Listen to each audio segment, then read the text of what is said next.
चलिए students start करते हैं आज का डिस्कशन। और डिस्कशन आगे बढ़ाने से पहले एक बार ओवरव्यू ले लेते हैं कि भाई हमने क्या क्या चीजें पिछली वीडियोस में पढ़ी थी।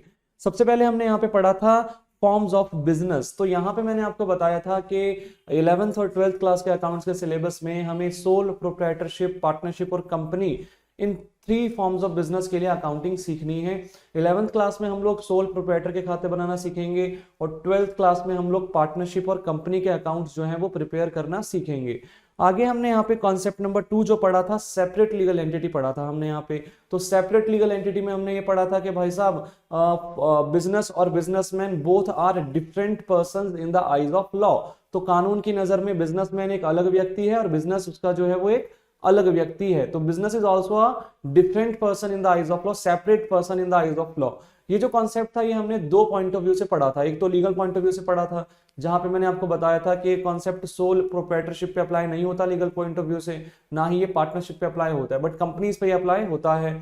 और आगे हमने इसको जो है अकाउंटिंग पॉइंट ऑफ व्यू से पढ़ा था। अकाउंटिंग पॉइंट ऑफ व्यू से जब हमने पढ़ा था तो मैंने आपको बताया था कि ये जो सेपरेट लीगल एंटिटी का कॉन्सेप्ट है ये ऑल फॉर्म ऑफ बिजनेस पे अप्लाई होता है, चाहे वो सोल प्रोप्राइटरशिप हो, चाहे वो पार्टनरशिप हो, चाहे वो कंपनी हो। इट मींस अकाउंट्स बनाते समय फॉर्म ऑफ बिजनेस कुछ भी हो, सेपरेट लीगल एंटिटी का कॉन्सेप्ट सभी पे अप्लाई होगा।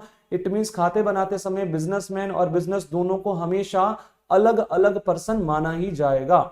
इसके बाद हमने आगे क्या पढ़ा था भाई, आगे हमने पढ़ा था एसेट्स के बारे में। तो एसेट्स के बारे में हमने डिटेल्ड डिस्कशन लास्ट वीडियो में किया था।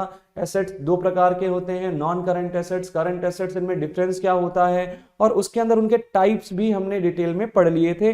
आगे मैंने आपको इसी से रिलेटेड कुछ एग्जांपल्स भी यहाँ पे करवा के दिए थे।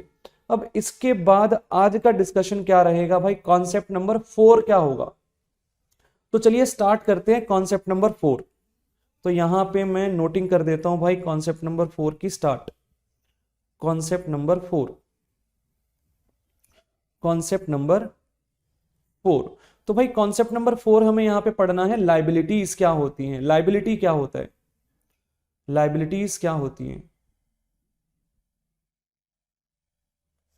तो लाइबिलिटी के बारे में हमें यहां पे पढ़ना है। अब लाइबिलिटी का मतलब होता है उधारी, ठीक है, उधार। लाइबिलिटी मींस उधार। तो भाई मेरी हिंदी थोड़ी वीक है, अगर गलत लिख दूं तो माफ कर देना, ठीक है। तो लाइबिलिटी का मतलब होता है उधार, ठीक है। अब यहां पे उधार मींस क्या, तो भाई जैसे हमने एसेट्स में पढ़ा था कि बिजनेस की काफी सारी संपत्ति होती है, वैसे ही बिजनेस के अंदर काफी सारी उधारी भी होती है, देनदारी भी होती है, इट मींस लाइबिलिटी भी होती है। अब बिजनेस में कौन कौन सी लाइबिलिटीज होती है, तो भाई सबसे पहली लाइबिलिटी यहां पे हमारे पास आती है कैपिटल। अब कैपिटल क्या होता है भाई, देखो ध्यान से इसको थोड़ा सा समझते हैं। तो यहां पे हम साथ साथ एग्जांपल लेके चलते हैं। मैं नेक्स्ट पेज पे यहां पे एग्जांपल ले लेता हूं कि कैपिटल लाइबिलिटी कैसे है, कैपिटल बिजनेस के लिए उधारी कैसे है। तो देखो भाई, मान लेते हैं कि एक पर्सन है मिस्टर ए, और मिस्टर ए ने अपना बिजनेस स्टार्ट किया ए एंड कंपनी के नाम से। ए एंड कंपनी के नाम से इन्होंने अपना बिजनेस स्टार्ट किया। अब जब ये बिजनेस स्टार्ट करेंगे तो बिजनेस में पैसा इन्वेस्ट भी तो करेंगे ना। तो मान लेते हैं इन्होंने बिजनेस में 5 लाख रुपीज इन्वेस्ट कर दिए, 5 लाख रुपए इन्होंने बिजनेस में इन्वेस्टमेंट कर दी। ये जो पैसा बिजनेसमैन के द्वारा बिजनेस में इन्वेस्ट किया जाता है इसी को हम लोग कहते हैं कैपिटल। तो capital means the amount invested bye businessman in business. तो बिजनेस में जो अमाउंट इन्वेस्ट किया गया है बिजनेसमैन के द्वारा उसको कैपिटल कहा जाता है, इन्वेस्टमेंट कहा जाता है। अब बात यहां पे आती है कि भाई ये जो कैपिटल है ये लायबिलिटी कैसे हो जाता है बिजनेस के लिए, बिजनेस के लिए लायबिलिटी कैसे है। तो भाई सुनो ध्यान से, हमने पढ़ा था सेपरेट लीगल एंटिटी का कॉन्सेप्ट। इट मींस खाते बनाते समय बिजनेसमैन हमेशा एक अलग पर्सन होगा और बिजनेस हमेशा एक अलग पर्सन होगा, ठीक है। तो खाते बनाते समय बिजनेसमैन और business both are different persons, दोनों के दोनों अलग अलग पर्सन होंगे। यही कॉन्सेप्ट यहां पे अप्लाई करेंगे, देखना ध्यान से। मिस्टर ए और ए एंड कंपनी, इन दोनों के बीच में एक दीवार है भाई, ये अलग अलग पर्सन है, ये अलग अलग पर्सन है। जब मिस्टर ए ने 5 लाख रुपीज इन्वेस्ट किए ए एंड कंपनी में, इट मींस उन्होंने ए एंड कंपनी को 5 लाख रुपए दे दिए। मिस्टर ए ने ए एंड कंपनी को 5 लाख रुपए दे दिए। अब यहां पे बात यह है कि जब भी हम किसी को कुछ पेमेंट करते हैं तो समथिंग इन रिटर्न मिलता है, कुछ ना कुछ बदले में हमें रिटर्न में मिलता है। मुझे एक बात बताओ, क्या ए एंड कंपनी ने मिस्टर ए को कुछ रिटर्न में वापस लौटाया इस 5 लाख के बदले में? तो यहाँ पे कुछ स्टूडेंट्स का आंसर ये होगा कि सर यहाँ पे प्रॉफिट तो मिलता है ना रिटर्न में, मतलब जो ए ने 5 लाख रुपए इन्वेस्ट किए, इसके बदले में जो बिजनेस है वो प्रॉफिट देगा ए को। यार प्रॉफिट है ना कैपिटल के बदले में नहीं मिलता, वो मिलता है वर्किंग के बदले में। इट मींस अगर मिस्टर ए एक दिन भी घर बैठ जाए ना, काम ना करें, वर्किंग ना करें, तो प्रॉफिट नहीं मिलेगा बिजनेस से। तो कैपिटल लगाने से प्रॉफिट थोड़ी ना मिलेगा। मैंने एक बिजनेस ओपन किया, मैंने 10 लाख लगा दिया और मैं घर पे बैठा हुआ आराम से। मुझे एक बात बताओ, मैंने बिजनेस स्टार्ट किया, 10 लाख इन्वेस्ट कर दिए और मैं काम ही नहीं कर रहा, क्या मुझे प्रॉफिट देगा मेरा बिजनेस? तो बिल्कुल भी नहीं मिलेगा मुझे प्रॉफिट। ठीक है, इट मींस प्रॉफिट जो है वो वर्किंग के बदले में मिलता है, ना कि कैपिटल के बदले में। इट मींस इस कैपिटल के बदले में तो बिजनेस कुछ भी नहीं रीपे करता बिजनेसमैन को। कैपिटल के बदले में कोई रीपेमेंट होती ही नहीं है, कोई भी रीपेमेंट नहीं होती कैपिटल के बदले में। मतलब बिजनेस ने ये पैसा बिजनेसमैन से उधार ले लिया, बिजनेस ने ये पैसा बिजनेसमैन से उधार ले लिया, क्योंकि उसने रीपेमेंट नहीं की ना बदले में कुछ, तो उधार ले लिया। इट मींस ये जो कैपिटल का पैसा है ये बिजनेस के लिए लायबिलिटी है टुवर्ड्स बिजनेसमैन। तो ये बिजनेस की लायबिलिटी है टुवर्ड्स बिजनेसमैन, क्योंकि बिजनेस ने ये पैसा बिजनेसमैन से ले तो लिया, बट इस पैसे के बदले में कुछ रिटर्न किया ही नहीं है। ठीक है, तो मुझे लगता है यहां तक की बात आपको समझ में आई होगी कि कैपिटल लायबिलिटी क्यों होता है बिजनेस के लिए। सेपरेट लीगल एंटिटी का कॉन्सेप्ट यहां पे हमने अप्लाई करके इस चीज को थोड़ा सा समझा। अब यहां पे इतना तो समझ में आ गया कि भाई कैपिटल बिजनेस के लिए लायबिलिटी होती है। और क्यों होती है लायबिलिटी? क्योंकि भाई कैपिटल का जो अमाउंट बिजनेस ने रिसीव किया बिजनेसमैन से, उस अमाउंट के बदले में बिजनेस ने कुछ रिटर्न ही नहीं किया बिजनेसमैन को। ठीक है, आगे यहां पे हमारे पास और भी काफी सारी लायबिलिटीज आती हैं, जैसे कि बैंक लोन या फिर लोन बोल लो, जनरली लोन।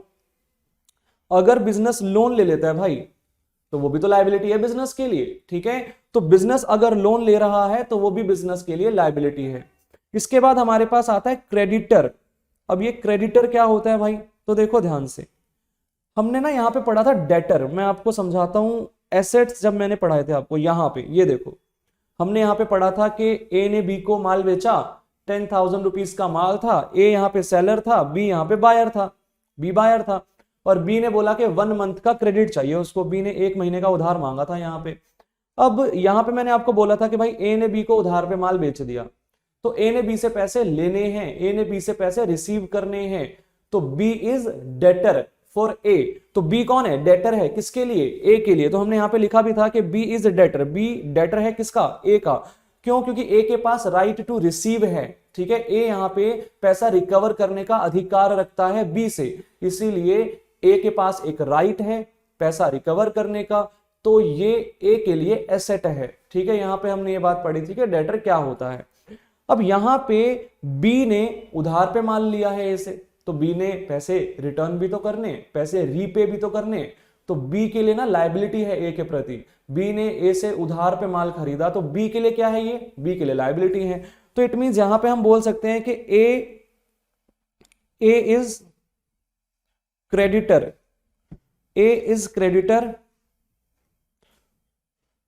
For B. तो बी के लिए ए कौन है? क्रेडिटर। तो बी बोलेगा भाई ए तू मेरा क्रेडिटर है, मैंने तुझसे उधार पे माल खरीदा है और मैंने तुझे रीपेमेंट करनी है, मेरी तेरे प्रति लायबिलिटी है। ठीक है, तो इट मींस क्रेडिटर कौन होता है भाई? क्रेडिटर